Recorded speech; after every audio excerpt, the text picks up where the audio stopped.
21শে ফেব্রুয়ারি এবং পহেলা বৈশাখকে ঘিরে ঝিনাইদহের ফুল চাষিদের মধ্যে বাড়ছে ব্যস্ততা, কিন্তু উৎপাদন খরচ তোলা নিয়ে সংশয়ে আছেন তারা। এদিকে ব্যবসায়ীদের শঙ্কা, রোজার কারণে মন্দায় পড়তে হবে তাদের।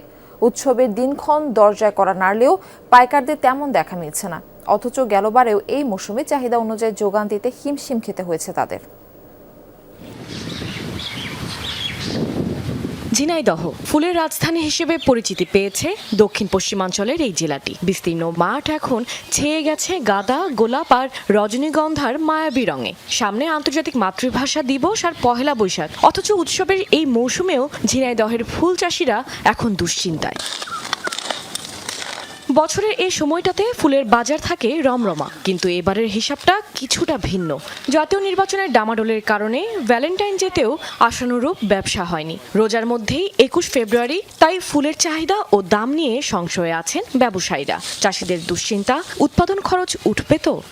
আমাদের গত 10-15 দিন আগে ফুলের বাজার একটু কম ছিল, এখন মোটামুটি ভালো। ডিসেম্বর থেকে ফেব্রুয়ারি পর্যন্ত এর একটা চাহিদা থাকে, বিশেষ করে শীতের সময়। হয়তো সেই হিসাবে আমাদের এই বছরে মনে হয় না যে আমরা খুব একটা এর থেকে ফলন পাবো। ঢাকার বাজার খুব খারাপ, ঢাকায় মালগুলো তো সব ঢাকা বা চিটাগাং যায় বা বিভিন্ন দেশে বিভিন্ন জায়গায় যায়, তা ওদিকের বাজার খারাপ, যার কারণে আমরা চাষিরাও কম দাম পাচ্ছি। চাহিদা এবছর ওই যে রোজা আর নির্বাচনের কারণে চাহিদাটা কম হয়, কারণ হচ্ছে নির্বাচন হয়ে গেল, রোজা হলে ফুলের দামটা একেবারেই কম থাকে।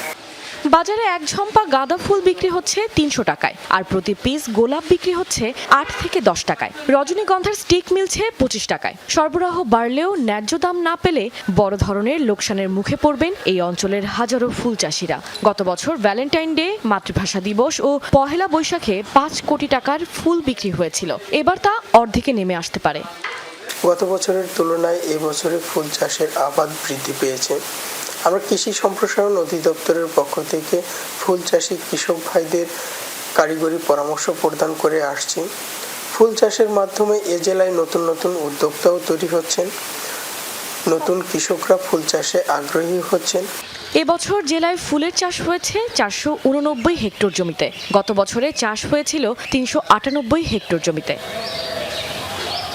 কাশফিয়া রুহি, যমুনা নিউজ।